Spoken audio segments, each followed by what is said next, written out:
Okay, ladies, now let's get information. The most disrespected person in America is the black woman. The most unprotected person in America is the black woman. The most neglected person in America is the black woman. Maria Stewart challenged African American women to reject the negative images of black womanhood so prominent in her times, pointing out that race, gender, and class oppression were the fundamental causes of black women's poverty. As we have previously discussed, black Americans, specifically women, face a particular set of obstacles due to both racist and sexist attitudes that still plague this nation. Beyoncé's Lemonade features her own personal struggles, which correlate strongly with the many struggles that the female black community has had to face over the course of America's troubling racial history. She, like millions of other black women, has had to learn to cope with and grow from her life's problems and downfalls. In Lemonade, she features other black women who have been torn down but grew back stronger from the experience to highlight their strength and resilience.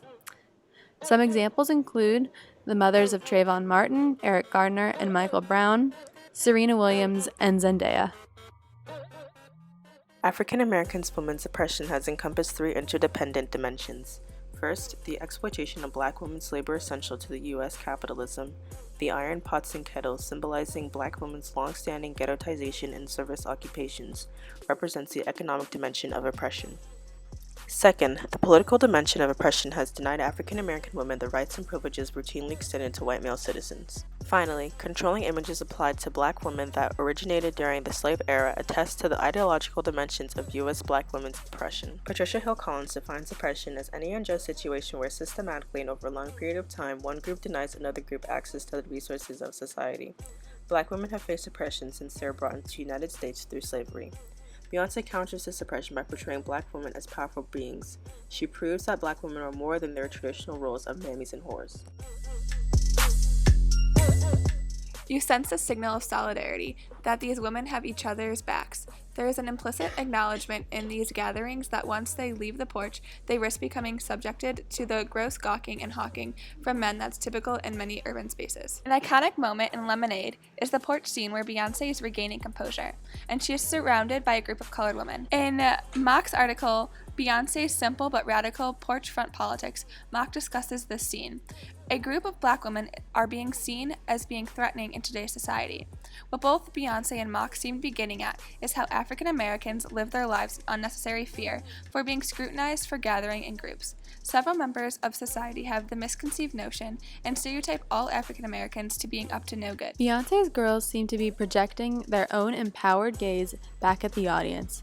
They sit still, collected, adjusted, exhibiting nothing in their body language that might seem threatening to prying eyes. It's only when you focus on their faces, as the camera zooms towards them, that you get the message that they're actually not sitting here for anyone's entertainment. Beyoncé is calling for black women to be made whole after centuries of loss. In particular, black women have lost their children, past and present. In the past are the girls who gave birth to crops of children through the sexual violence of slavery.